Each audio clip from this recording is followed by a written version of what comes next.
Hey everyone, my name is Tonya Parham. I'm the founder of Like It Marketing and also the host of this show, Like Being Social. Each month, I interview business owners to learn a little bit more about their story and also have them share some business advice with you all.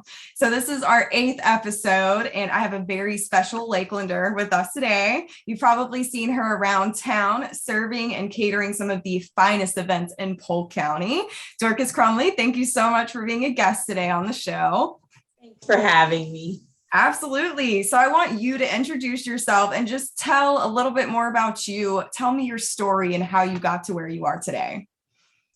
So if we fast forward and rewind really quickly on like 5X or 8X, in the video line, from, I would say, childhood, middle, adolescent. My father he trained us to cook. My mom can cook. He cooks. He has a more Southern style. My mom's from up north, so she had a Northern style. They're both pastors. So we grew up in the church. We grew up doing events, many events. We grew up caring for others, providing services for others, being selfless towards others. And knowing how to cook was a necessity because he wanted us to make sure we were never on hand.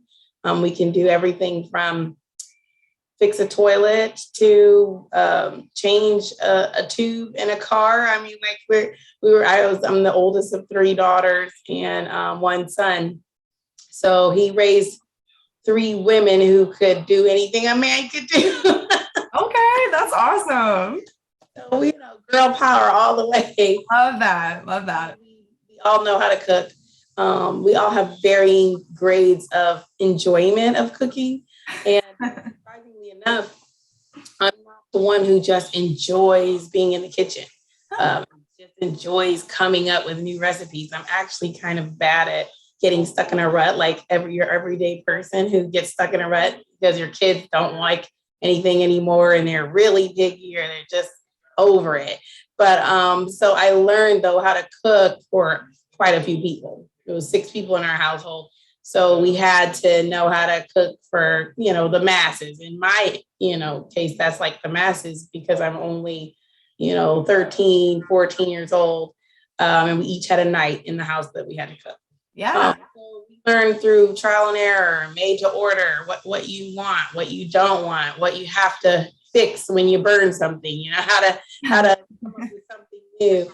And then as we moved further in life, I started to assist with the church events. We would have a lot of in-home events as well, because we hosted a lot of parties and dignitary fellowships and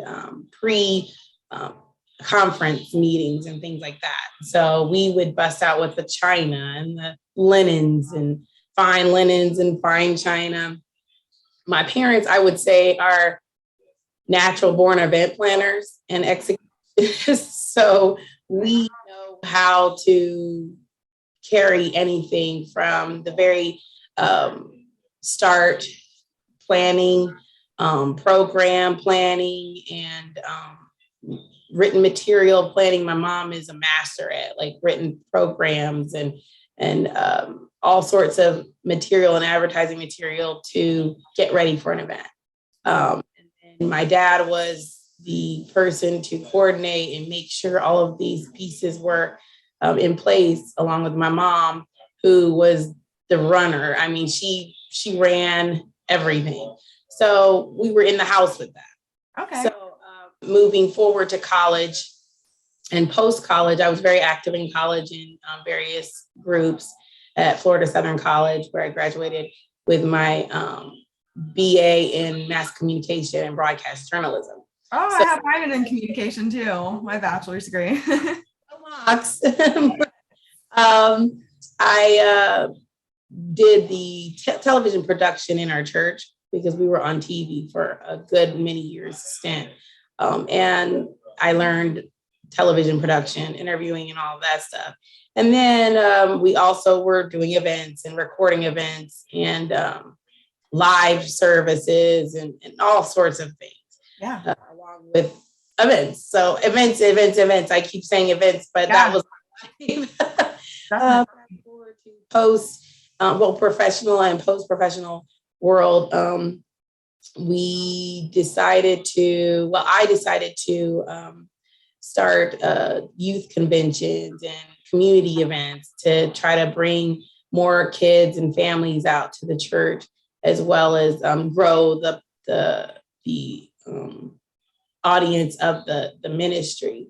And I was very active in the community as well, as much as possible, because I liked giving back. I liked meeting people. I liked giving food and giving clothes or whatever I could do to help others who were less fortunate than me. I just enjoy doing that. It gives me joy. So I went on to do that. But I was meanwhile working for the Polk County Health Department as a public information officer. And then I went on to, before that, I was working with the health department during 2009, 2010, during the H1N1 pandemic. So I was running communications for that for 8 other county health departments and I was the lead public information officer for 8 county health departments in the 67 county state of Florida. Wow. And we would be lead on that actual vaccination campaign as well. So my bosses were the vulnerable populations and emergency management consultants for the state of Florida. And Dr. Haight was my boss at the time. He's now at Lakeland Regional Health with epidemiology and infectious diseases. So I got a lot of experience in mass communications and biological information and prevention and disease prevention and that kind of thing in the health department, along with assisting other health department communication specialists to get the message out properly, to inform the residents of Polk and surrounding areas of what they needed to know to, help themselves and others and stay safe. So I had a little bit of experience with that. When this pandemic came up, I kind of knew what was going on in that respect. We also performed exercises and emergency prevention and mitigation technique exercises for the public. So for instance, hurricanes and major disasters, how to get back on track once something like that happens, how to prevent or lessen the severity of the results of what happened was my job, and how to teach others how to lessen the severity of things that happen out of your control. Right. So in that, we planned how to feed masses of people, how to clothe and shelter masses of people, how to assist hospitals in their surge capacity, which is the highest level that they can keep people and bed people. So that was, a large scale event planning, and no kidding.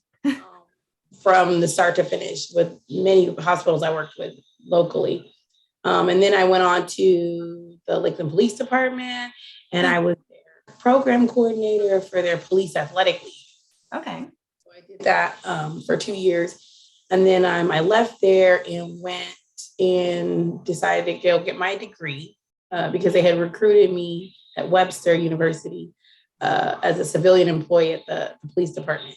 So I said, hey, why not? And I went on and got my master's in leadership, business leadership, and human resources management. Okay. So there's like a whole hodgepodge of things now that it sounds like my past. It's a lot of our past. I think as the generations progress, we find ourselves doing a lot. Yeah. And I ask myself questions through that whole process, because it's like you find yourself doing things and good things for many people. Mm-hmm. However, not everything you're doing is something that makes you passionate or you're passionate about. Right. I learn just because I'm doing it for other people, it makes other people happy. is it something I need to be doing? You know, there's other people who can also do what I'm doing. Yeah. I need to pick and choose the things that I'm not only good at, but that I enjoy doing, so that it doesn't become something that I don't enjoy doing. And then I'm not my best at it. Right. So it's been a long life learning journey. Yes. Yes. Because you're trying to know what you need to say no to, and say yes to, and not burn yourself out for the sake of doing for others, because you can get that confused, and then it makes you useless to the people around you. Right. So I want to be useful and memorable and be remembered for actually contributing to life and to others. Yes. And in order to do that, I can't wear myself too thin. So it's been a long learning experience. I love being in grad school because that's where I feel like I grew up. And after I graduated, I started applying for all these C-suite positions and high-level VP positions and CEOs of companies, because that's where I knew I could compete with. But my husband said, why don't you just take a break from that? Because the job market wasn't open for that. The pandemic hadn't happened yet. So people weren't looking for people like me to run their companies. So the jobs were just going, around. He said, why don't you try something you love and see how you can monetize that? And then, hey, if it doesn't work out for a year, then we just go back to start looking for jobs, again. Good point. And I am so glad that I stopped and I decided to do that. And it was so funny because a year came by and I was like, I'm in too deep to turn around and try to go back. But I was like, oh, is this viable yet? In the first year, you're not sure if it's viable. You have to run through so much stuff to make sure your business is even viable, or it's monetarily potentially sound. You still don't know, And at that year, I had been working so hard and hadn't had to market anything because people were just going by word of mouth. They were saying, wow, let's give you a chance. They start out, oh, you want to do this? Well, I will give into your business. I'll order something from you. So meanwhile, you're trying to keep up with orders because it's just you, and you're trying to still have your life. You're still working here and there, and you've got family, and you're trying to navigate several different things, as well as follow this dream you came up with that you're meanwhile watching yourself walking through, and you're like, am I really doing this? That's me up there. Why am I doing this? I know. Your other to sit back to like, So true. That's so true. Yep. I'll be over here waiting for you when you lose your sanity. Yep. You have many different selves that are competing with each other because you have your tired self, and you have your dream yourself, and your practical self, and you're trying to save money self, and you're trying to spend money self. And it's a lot. It's a lot. You're a one-man band, and it's not that you need padded room, walls, and crazy, but it's a different kind of crazy. I feel like so many people can relate to that right there, for sure. So I feel that I started to learn what I didn't know. And that has been the biggest takeaway that I feel like I'm constantly taking away every single day.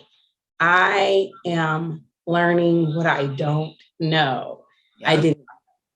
And I'm applying it as best I can in every way. Every time I learn something, I try to work on it, because it's easy to go to conferences like we were speaking with, before the recording, that it's easy to go and soak it all up and enjoy it and bask in it.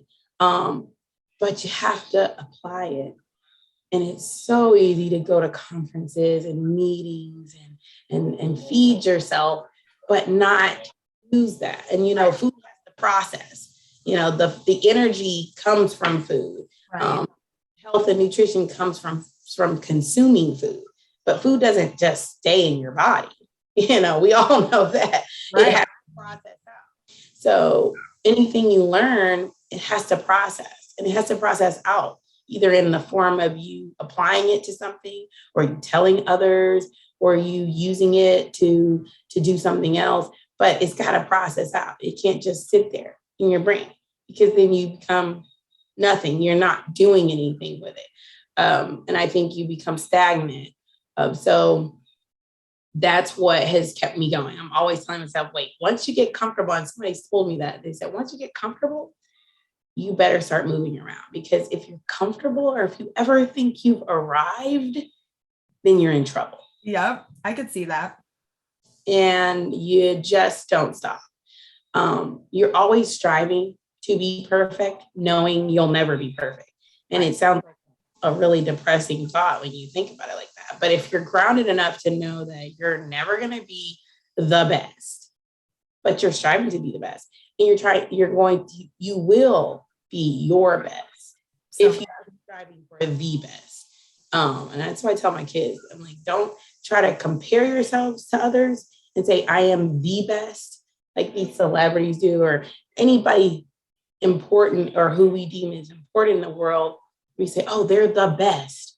No, they're not the best. Yep. They're the best in your opinion. But there's 50 million other bodies and human beings here. They're all the best at something, Exactly. When you achieve your best, that's when you keep going. You say, I feel good about what I did.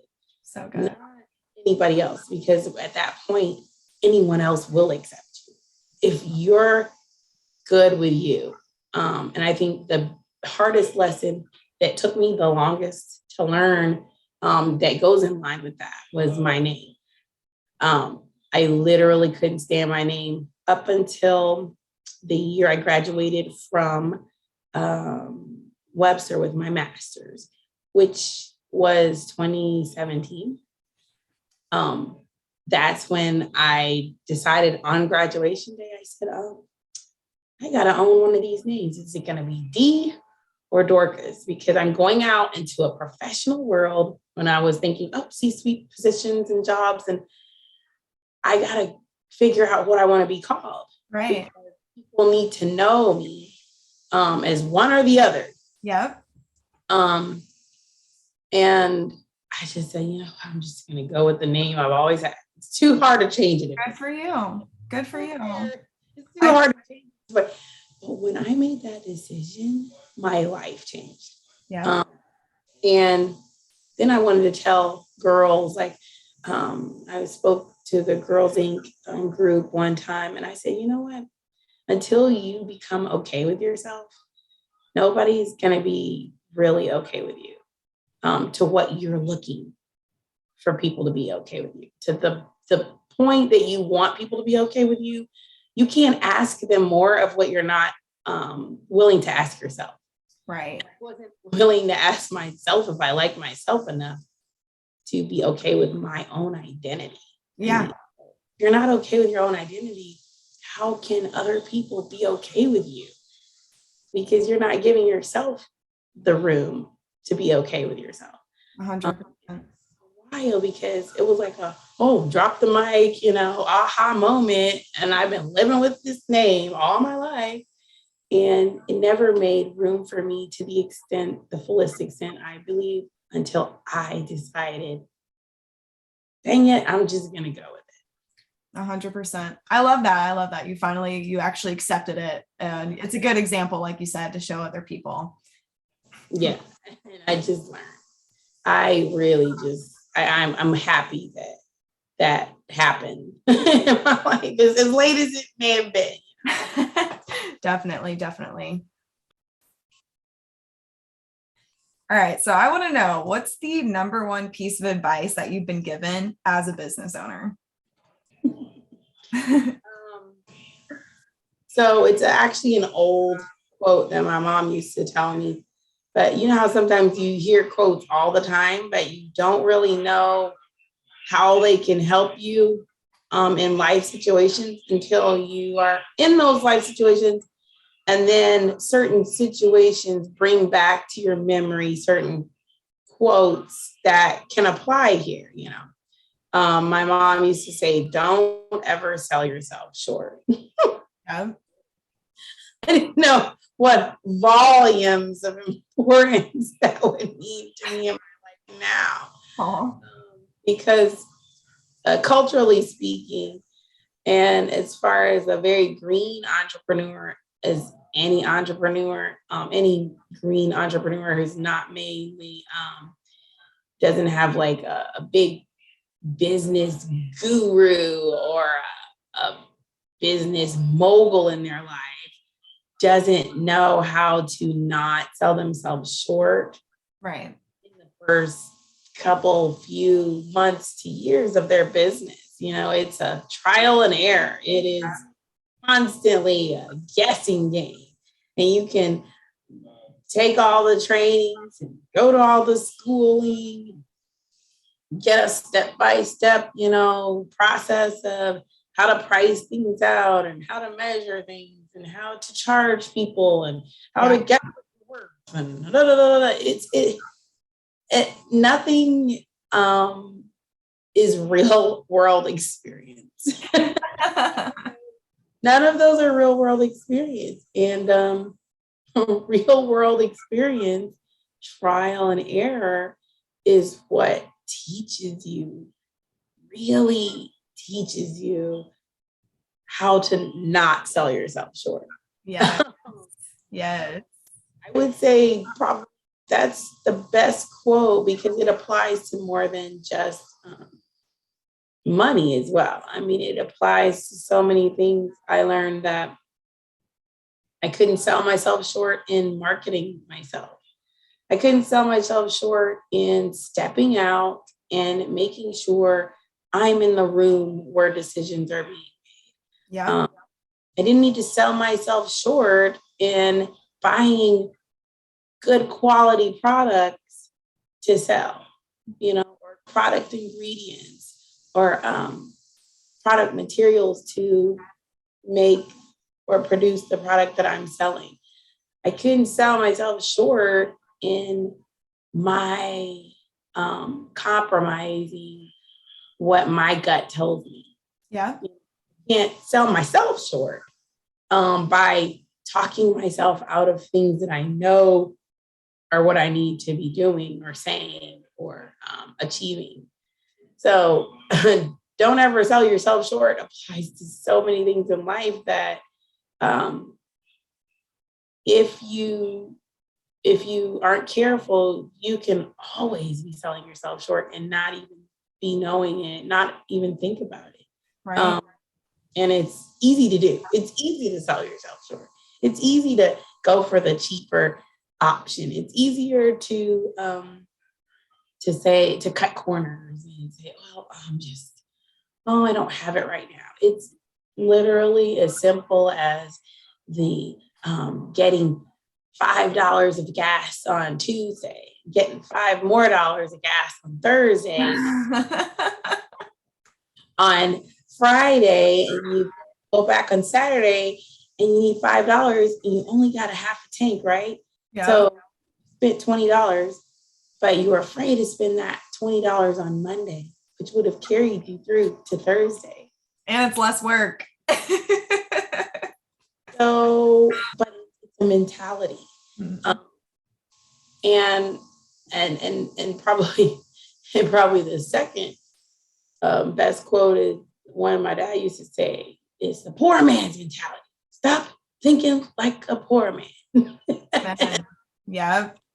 There again, you don't really know what that means until you're in the situation where you have to literally stop and say, what are you doing? This is the definition of insanity. And we all are guilty of doing the same thing over and over and over again and expecting or even wishing for a different outcome. True. That's so true. We know we're not doing what we need to do to get the outcome we want. Right. Continually doing what feels better than the work that we'd have to do to get the outcome that we wish we had. Yeah. So it's on top of two things. It's selling yourself short, thinking like a poor man, and being lazy. Yep. Yep. Together are a recipe for disaster. Whether it's slow disaster or fast disaster, it's still disaster. And a lot of us find ourselves settling because slow disaster is less painful because it's not traumatic. Slap you in the face. You hit a brick wall and bruise your whole face and fell back and hit your head, Oh my God, that's so good. Versus slow disaster, which is slowly scraping your skin on that brick wall. And it's happening so slowly that it's scabbing over, it's healing up. And then you scrape it again. And it's just, dang it. Now it's going to scab up and create a scar. You can put some Neosporin on it. It'll heal. But you keep walking and running against that brick wall slowly, healing up without being unscathed. Right. You're still injuring yourself over and over and over again. You're still scraping yourself up. You're creating scars all over your skin that you didn't have to have if you just went through the brick wall with a jammer, hammer, jackhammer, and you went and rented that jackhammer that you didn't want to pay for, $100 a day to that brick wall, but at least you're not touching the brick wall with your body. You gotta get to the brick wall. You had to spend some money and use some elbow grease to get through the wall with a jackhammer, but you don't have any scars. You don't have an injury. You don't have disaster, whether it was long-term, slow, chronic disaster, or whether it was acute, short, traumatic disaster. Exactly. You don't have either, because you just went through that extra little step and think of that step was not that hard. Exactly. I'll go with the jackhammer. That's a good point. That's a good point. Don't take shortcuts, people. That's what we're saying here.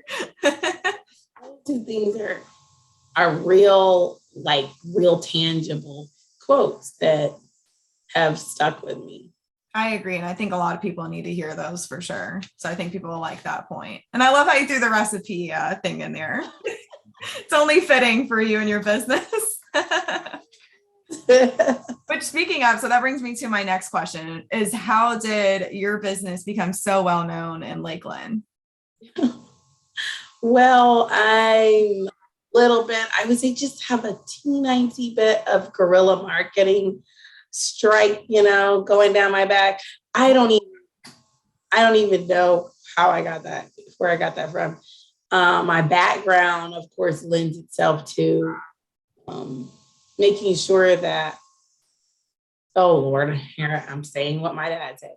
Make sure you're always understood. Try to make sure you're never misunderstood. And that's like a whole thing, and I'm probably misquoting him, but if you are constantly making sure you're always understood by others, then it's a consistent, purposeful movement into being seen. So I think trying to be understood by others, the decision to be understood by others leads you to making decisions that require you to do things so that other people get you. You get what I'm saying? Yeah. That's a long answer to a short fix. But in short, marketing yourself is really you being yourself and telling your story of why you are yourself and who you are. People have gotten away from that simple, basic, rule of thumb. It's tell your story. But there's so many ways to do it now. And then you have generational gaps where I'm, I was born in the 80s, right? So that's like, to my kids, that's like ancient, like the heroes. So like, whole another century, at least. I know. Really wasn't, but I know. It was before Y2K. Oh my God. I know. I always feel so old when I tell my cousins they were born in the 2000s. And I'm like, yeah, I was born in 1992. Like, they're like, what? You're so old. It's 2-digit numbers, it's not zero. I tell them, I'm like, y'all, that was not even that far before zeros. But because you're born in the zeros, you feel like I know. I was born in ancient times. I'm seriously only 22 years older than you. Yeah, that's right. not a long time. Like, calm down, kids. Yeah. The 80s, oh, it even sounds old to me, like the 80s. You know, when people say, oh, music from the 90s, I'm like, Jesus, sounds so far away. It does. It actually does. So I kind of understand where the kids are coming from. I just don't tell them. Like, it's not that far away. I know, right? I'm gonna regret telling my age here for everyone to know now. My parents had like 8-track in their 8-tracks. They had record players still and records. And then I grew up when internet was, it was just became famous, right? And we had the dial-up machine. I don't want to dial up. Oh my God.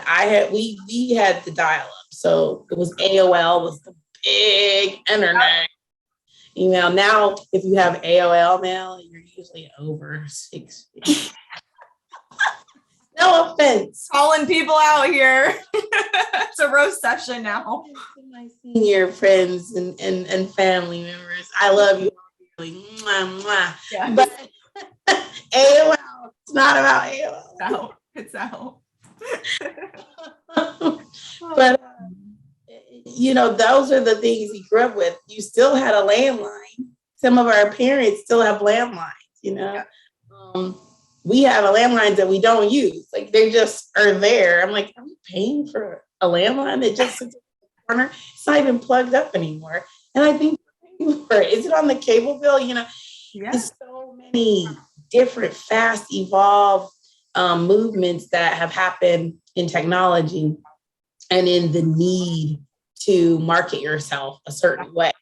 And I sort of consider myself like the bridge the gap, or the gap generation, because we were coming up when this stuff was becoming a thing. Right. And now we're also in the same era where technology went so far digitally that it's almost like inside of us. It's almost a part of us. Yeah. Robots. So we've seen a lot. We've seen from the beginning of internet to where internet is where no one ever dreamed it would be, And I think that is an advantage to my generation, I believe. I think we're most equipped for both the old era and the new era coming. I think we have the most patience for the newer generations that are coming up, where they didn't have a clue this stuff even existed. Yeah. They don't know how to dial a phone. Yeah. My kids were like, how do I use this phone? Like, Exactly. Those are the things that, a phone hangs up itself, things like that. I think we understand it. We get it because we came up when we were learning about it. Exactly. I like knowing that I can market myself so much easier than I would have been able to do in the 90s. Agreed. People had to put up flyers and put ads in the paper. Frankly, I don't like ads. Like, I don't like those kinds of ads in paper. I have to write or physically do. It's so much easier to post it from my phone. Exactly. People my link to my review. Yeah. It's easier to take a picture with someone, and put that picture up really fast. Exactly. You had to take a picture and then develop it at Walgreens or CVS or Eckers. I'm dating myself. Major dating myself.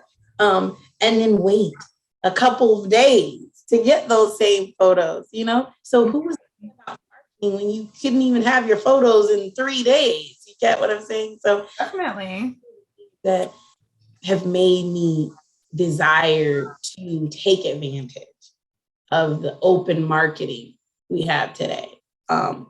Because when you know what you have to do, running a business, I feel like is 60 to 70% marketing. Yeah. Somebody said that, and everybody knows Morgan and Morgan now. Mm-hmm. He doesn't have to be the greatest lawyer. He's not even a good lawyer. He's just the greatest marketer. Yes. Everybody knows him. And I totally agree with that, because I know I saw him and he announced each step of his growth. He went from like one sign here and there, and these are billboards, you know. Yep, I've seen his billboards. Everyone's seen his billboards, and he went from saying the largest. He would say at first Lakeland offices in Lakeland, and he'd say offices in Tampa and Lakeland, and then he was like Tampa and Orlando. Yeah. Central Florida. And then he started saying offices in Central Florida, Miami, he was starting to add, and he would do that every time. Yep. In commercials, he would do that in billboards. You would see offices, he'd start adding offices. He was telling people every time, he was marketing that we're growing. Exactly. I don't know, that struck a nerve with me even before I knew, I wanted to start a business, because I honestly had never thought of starting a business. I had visions and dreams of where I wanted to be in life, but I didn't really know how to get there. Like, I didn't think through how to get there. Right. And so that stuck with me. So when I would be thinking, how should I do this? I would think, I know somebody who did that, but I can't do that. What can I use what I already have? You know, what? So as he grew, he kept saying, now we're the biggest in Florida, right? And now he's the biggest in the US. I know. And the lifespan that I've noticed him when I was a little girl to now, and I'm 39, I'll be 40 this year, he's now national. Yeah. In 2 cities, you know? Yeah. And you've seen that grow. Everyone's seen the growth. So I feel like he just got the buy-in of the public. Right. And that's what marketing is. You're getting the public to buy into your idea. Exactly. And there's so many endless ways to do that. You don't have to pigeonhole yourself into one aspect of marketing. And I know I'm all over the place with the marketing, but these are just real, like, literal, tangible, easy things that some people don't think of. They're like, oh, social media. Oh, that just sounds so, huge. I'm not a social media person. You don't have to be a social media person. You don't have to be an internet person, Yep. You just got to be a person. Talk to people. Yeah. If you don't know how to talk to people, then ask questions. Yep. What do you like to see when you go to an event? Is there anything in this community that you feel like it doesn't have? I mean, if you're not good at starting conversations, then anyone can ask questions. But a lot of us have even gotten away from asking questions from when we were, we ask questions without any fear when you're children, and the older you get, that's stifled out of you more and more and more. Right. For fear of being labeled stupid, or that was a dumb question, or whatever the case might be, or you're asking something that you need to stay in your lane. You don't need to be asking those kinds of questions. And, who decided what questions your brain should be able to ask and not ask? Like, right. Who decided that for you? Who should be deciding that for you? No one. but your brain, your brain. I think I'll ask this out loud. Yeah. I love that you bring that up because I like to, and my strategy, my social media strategy is do conversation starters as part of it, just to get, and that helps you get to know more about like your audience and stuff like that and what they want to hear about on your social media pages, and you can straight up ask them, huh? What's your audience think too? Yeah. Yeah. I didn't think about that. Exactly. You have a lot of posts that I've seen where I'm like, oh, and I'll actually screenshot it because yes, I'll actually screenshot myself. You need to look into that, or you need to ask that question next, because when you're looking for posting content, professionals like yourself are helping you kind of think of things and think of ways. Otherwise, you're doing like me, Googling posts. What are the biggest posts for today? What's today, National Something Day? Like, I need content, Yeah. No, I gotta stop and say, oh my God, that makes me feel so good that like people are screenshotting my content, getting inspiration from it. Like oh no, that's cool. Like literally just yesterday I had someone who said the same thing. Like I did the 5 fun facts about Like It marketing, and like they were like, oh, that's such a good idea. I got to do this for my business, Yesterday. I haven't been on yesterday. I was, very busy yesterday, but yeah, those are things that help. Yeah. And I know when people ask me, like, what makes you so good at marketing?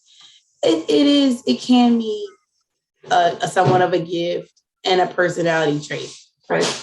Don't have the personality trait, reach out to someone who does. Reach out to me and I will be your voice. Marketing. I got you. And the thing is, that's what I do with everything. Like if I just don't know how to do it, or I'm not good at something, I am not even gonna spend the energy trying to be good at it. Right. Because so many things I'm already good at that I need to concentrate on more, being better at.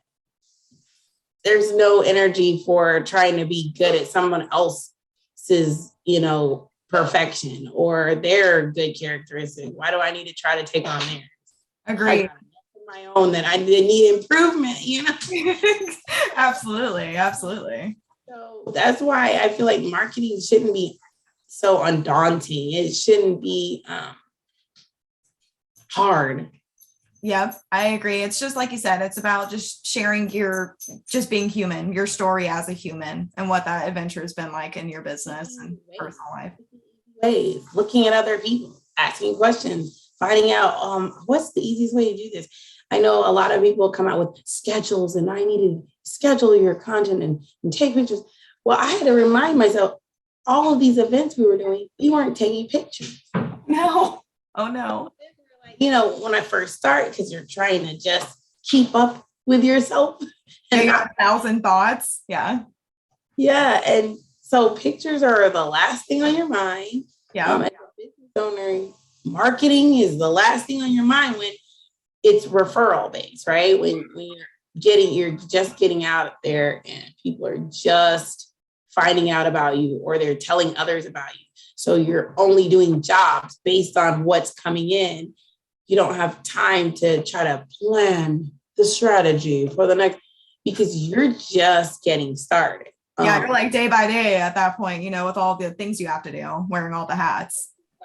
At the end that year, I was like, oh, it's time to actually market now, because the referrals started drying up. Not that people weren't referring us anymore, but now you're transitioning into where you have to spread yourself out and expand yourself from your group, your core group who's been supporting you. You can't use the same core group over and over again. Right. Yeah. That same size, you stay right there, that size of your core group. That core group, eventually is going to stop being your marketer. Yeah, they run out of resources too. You can only tell so many people, in a sense. They have their own circles. So yeah, I think marketing, especially digital marketing, helps you go a lot further and spreads that awareness and helps you build advocates to help spread the message about your business. And I had to learn that, business page versus your personal page. Mm-hmm. Your personal page is already popular. It's already out there. Right? You have to be friends. So that was a whole process. Going back to saying, okay, we actually need to talk about the business on our personal page. Right. Because most people see and know me. My business page wasn't getting any traction. And I'm like, go to my business page. People aren't just go to your business page. You have to take things to people. Exactly. And they're not just gonna go, oh, let me get off. Yeah, no, I totally agree. That's why I try to share like some posts from my business page to my personal page. I do it strategically though. I don't share every single thing, but those personal posts that I put on Like It Marketing's page, I'm like, that's a good one to share to my personal page, so it's all about that strategy. Trial and error. Yeah. I've been known to take things down that don't get any traction. I'm like, And if I don't really like it, doesn't make me tick, then I'm thinking probably not making anybody tick, obviously. Yeah. You have to be okay with making mistakes. I even tell myself, I'm like, it's not that serious. Like none of us know what the future holds. And if we don't try it, then we won't know if we'll mess up or not. And if we don't mess up, we won't know what not to do the next time. Exactly. Been crazy about mistakes. Like if you screw up, oh well, like we all screw up. Yep, perfect. What the heck they're doing. Yeah, it's a learning curve. It's just honestly, that's what it is. And I call social media a testing ground, honestly. Like you're going to have some things that you put so much work into and you think is going to do excellent and then it completely flops. But then one time I did this reel where I literally did I don't know if you know the blanket disappearing trick that you've seen where you just put the blanket up and then you drop it and run and it looks like you disappeared. I did that for a reel, added some text to it and I got close to 5,000 plays on that. And I was like, that was a 9-second video that I did that I really didn't think would amount of work for hardly any effort. I'm like, this makes no sense. So really, yeah, it's just testing what works, what doesn't work. You never know. That's so much more common because if you look at the content on YouTube and TikTok and all these, you're like, and even my son, he posted a video that was literally, we were all like, really? That's what you're gonna post? So it's nothing. You didn't do anything. Yep. He got a ton of views. Yep. Everybody was praising him. Oh, that was hilarious. You're so funny. I'm like, funny for doing absolutely nothing. Exactly. It's weird. It is weird. It's more of the nerve of you to post something, flat-footed and with assurance that, you know what, I'm just posting it because I want to post it. I think people respect that more than they respect the content. They respect the idea behind it. If you're not using other people to try to make yourself someone, or you're not trying to be someone else in order to be someone. You just put yourself out there. And it is a level of vulnerability that it can be hard. It can be scary. And then it can take a lot of thought out of you. You could think about it and be like, okay, I don't know, should I put this out? And it's never a sure thing until you start seeing those likes and you're like, oh, okay. Glad I actually posted this. Yep. Trust me, I feel that way all the time. It's so boring. It's a moment where I'm just going to do it. I'm just going to hit post and pray to God that this works out. I know. It's scary. You take the scary out of it by just telling people, marketing is not, you have to go to school for marketing and you need to do. No. Perfect. Yeah, no. People about you and getting other people to buy into your idea. Exactly. So I want to take the conversation to something a little bit more serious, right? So I want to go to my next question. I know. You and me serious? No. I want to ask a little bit about what hardship have you experienced in your business and how did you actually overcome that hardship? Oh, not that I don't have any hardship. You're like, nope, nothing. Nothing. It's been rainbows and butterflies.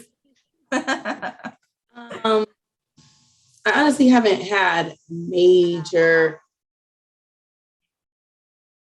hardship. I don't know, maybe based on the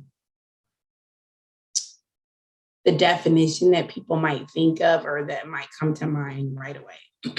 So like the pandemic, everybody, oh, the pandemic happened.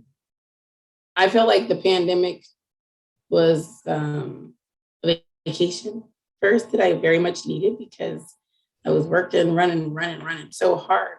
My body needed to rest with no guilt, right? So once I figured out, okay, I can't really do anything right now. What can I do? Then I was like, wait, you need to take advantage of this time. Yep. Work on yourself, work on the business, work on the marketing. Because now that the world is at home doing zero,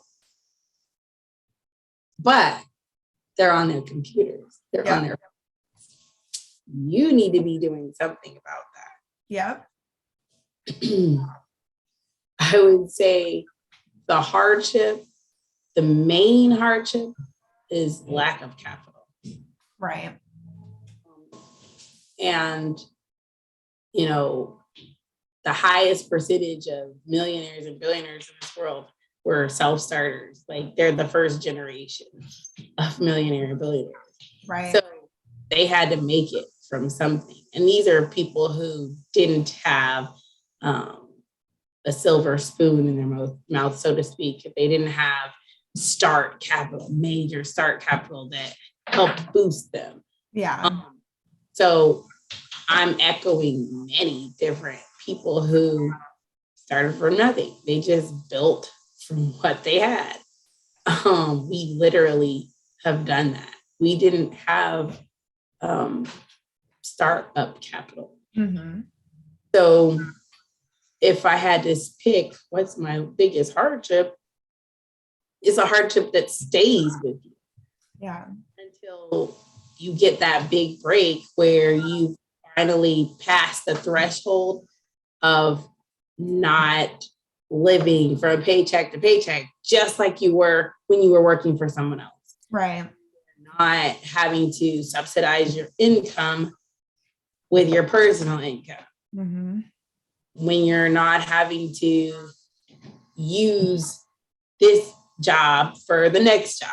When you're not having to pay the bills and you can't put money to the side because all that profit you made went to this or went to that, or that is hardship. That's constant, consistent, daily hardship.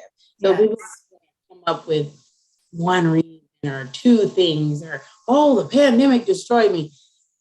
The pandemic probably wasn't the thing that destroyed you, because if it destroyed you, that means you were close to being destroyed. Mm-hmm.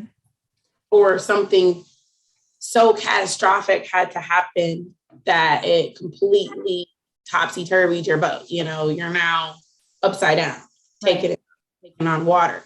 So I feel that if you were on your way out, then the pandemic just made it easy. Wow. Yeah.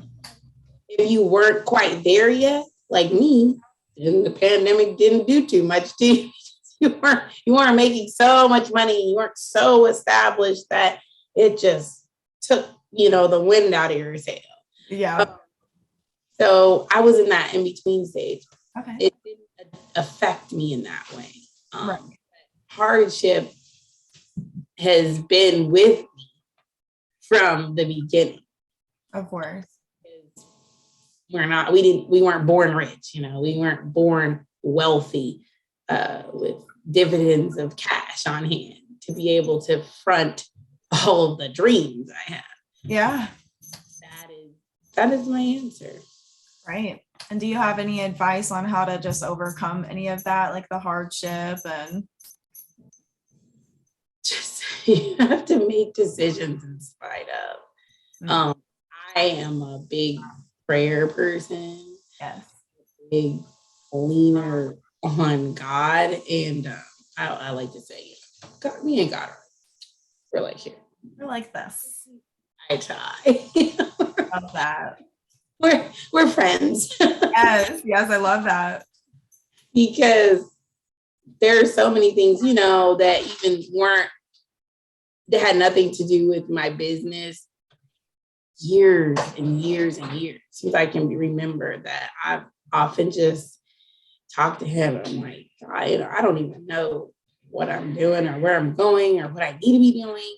Yeah. But I really want to work. Like, I really want this work. I really want to be in a better place. So the first step is desire. Like, as long as you want it, and,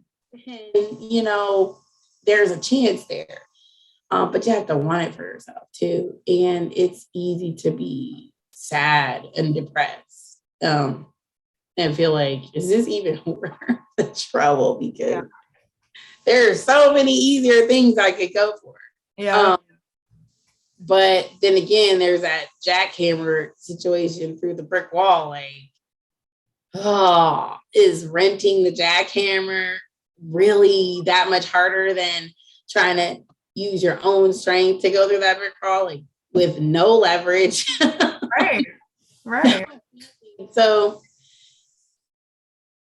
I feel like it's a little mixture of God, courage, and insanity. So good. God, courage, and insanity, y'all. Y'all taking notes? Because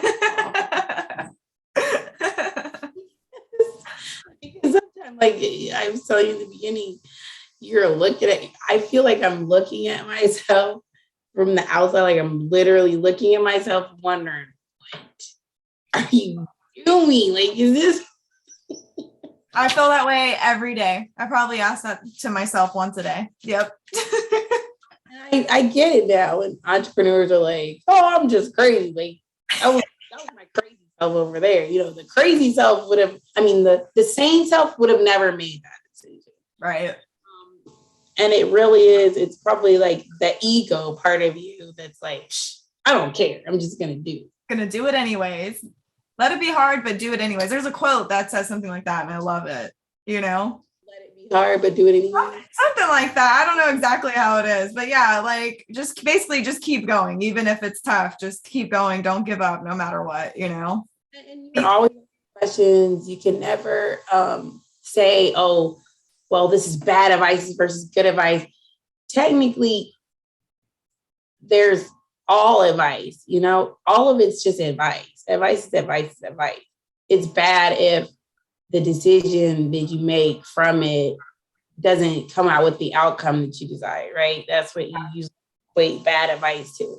But advice is advice, and it's always coming from someone else. So technically, you can't put so much stock into it that you say, okay, they gave me bad advice. But no, they gave me the advice that came to their brain that would work probably for their situation, or that they think could work based on.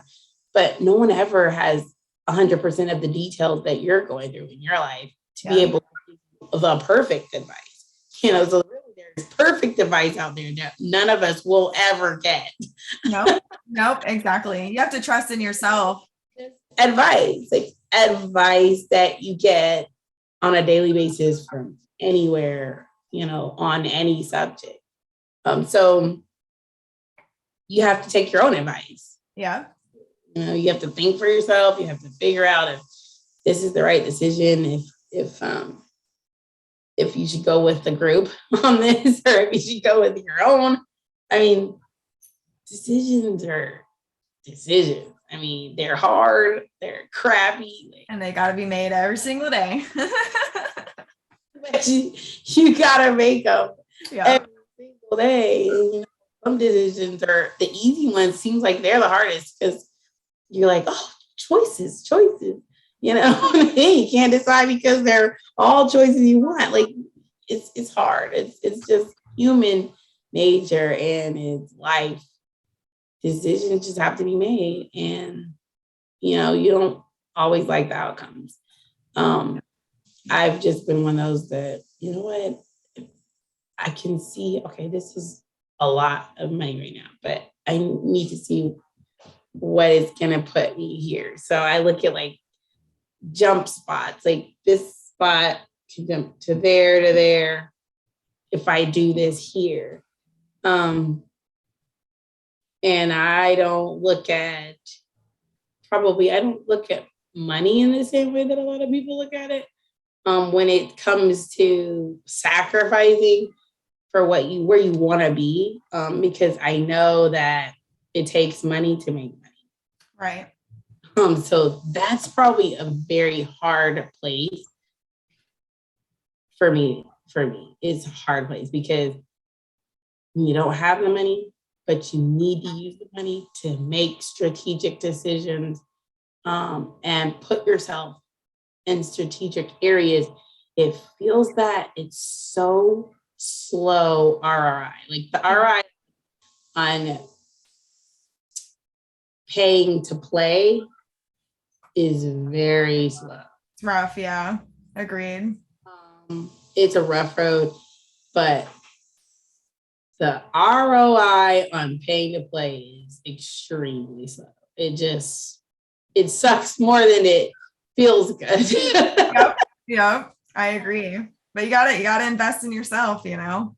You see it. You can see little tiny baby steps of progress in those situations. But I feel like they all seem to open up all at once, like how people say it rains and pours, or, now this door is open up now. It looks like all 10 of them want to open now. And I couldn't get any of them. I couldn't any key to any lock. None of the doors were opening. Yeah.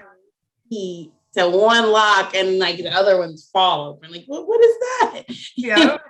You feel like you're trying, you're spinning your wheels and you're just doing and doing and doing and nothing's happening. But all that doing is setting things into motion. And people don't realize that to not stop is to still do good, because not stopping, you don't know what kind of dust is being kicked up from those wheels. Like you're spinning your wheels, yeah, but you're kicking up dirt and it's landing somewhere. Yep, exactly.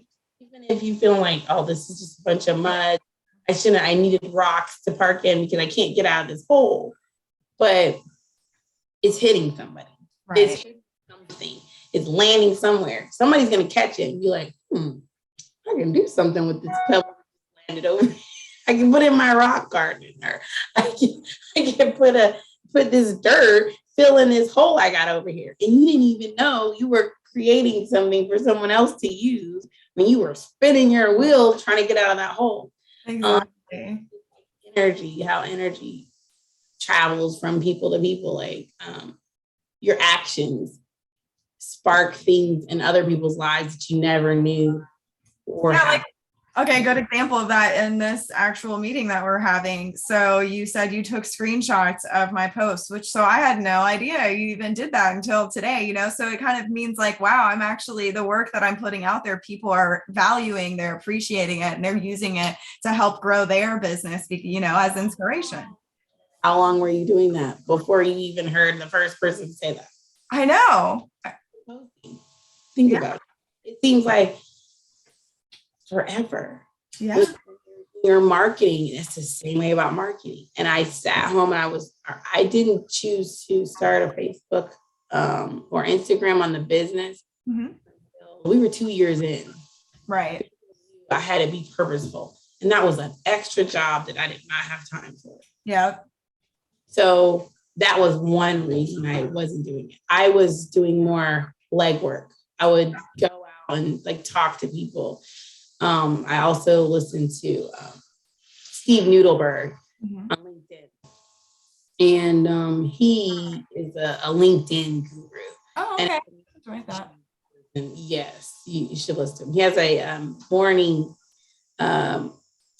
huddle, the daily huddle, every morning at 7:59. Okay. It goes about 20 minutes and extremely good insight, tangible working knowledge. Love that. I don't waste my time on a whole lot of, shows like that. Yeah. It's truly worth it. No. So things like that, because he's reminded to how you can use yourself to grow your business. Right. And it's a lot of the, shaking hands and kissing babies thing, but it's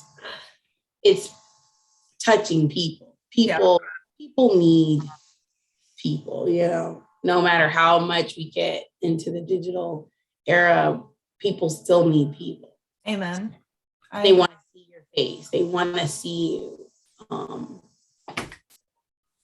I agree. Approachable. They want you to be out there, at least speaking to people and seeming cordial, if you're not even feeling that way towards others.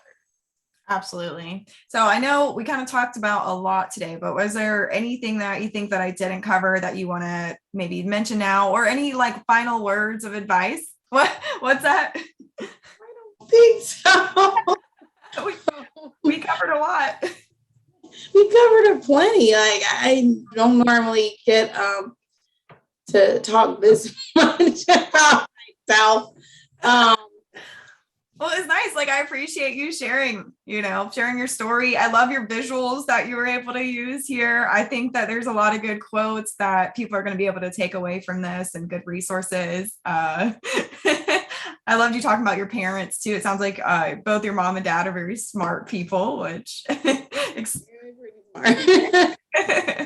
which probably explains and contributes to some of your success as a business owner and a human being. So I have like a really, I know and this is off the cuff, some people have to deal with like their family life, and that can be a very difficult thing when you're in business, especially a female in business. Mm-hmm. You would know too, your partner has to be like all in too, because it's rough. It's a rough road. It is. It's hard. You're working to build your family, and my family was already built. Mm-hmm. So, it was late, and it's in the middle of life. Like, wow, like, whoa, we're doing a lot simultaneously. Yeah. So I can't even begin to, that would take like another show to say how much your partner has everything to do with your success. My partner, who happens to also be my husband,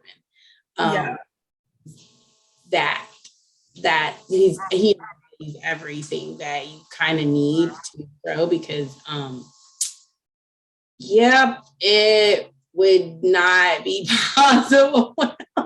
There's and there's your husband. Yes. No, I could, 100% agree on that. Like It Marketing would not exist had it not been for the support of my husband. Like 100%. Yeah. Really is not a one-man show. It's hard like that. I mean, it can be, but it's so stressful, and I've seen people. Yeah. I know people who don't have it that good, and it's hell for them. It really is not something that you can really put your time, energy, and creativity into if you're the single person who supports yourself. Right. I 100% agree. That's probably a big takeaway, because it's not a common thing. And I think a lot of people don't even realize that entrepreneurs, especially women, have it hard. Mm-hmm. I'm grateful. I'm blessed. I don't have a lot to complain about. My kids are awesome, and they're, they give their opinions, which I love. Gotta include them. Doing, and it's just, it's really good. It's wonderful. So. Amen. Well, I think that's a good note to end it on, is having that support system for you, because that changes everything. It changes the game of entrepreneurship, especially as a woman. So I know people might want to continue the conversation with you and get to know you more and learn more about your catering company. So how can we find you? How can everybody reach you? So I like to say I'm everywhere you want to be. You can Google me, or you can Google my business, Essential Catering Solutions. you can Google my name, Dorcas Crumbley, Dorcas A. Layler, Dorcas Crumbley, I'm all over the place. And you can also find us at Essential Catering Solutions, one word, hashtag it or @ it for Google, Instagram, Facebook, LinkedIn, and then the same with my name on all three of those. Not on any Snapchat or Twitter yet. I haven't yet for Twitter. Me either, girl. And I'm a social media company. Like, no.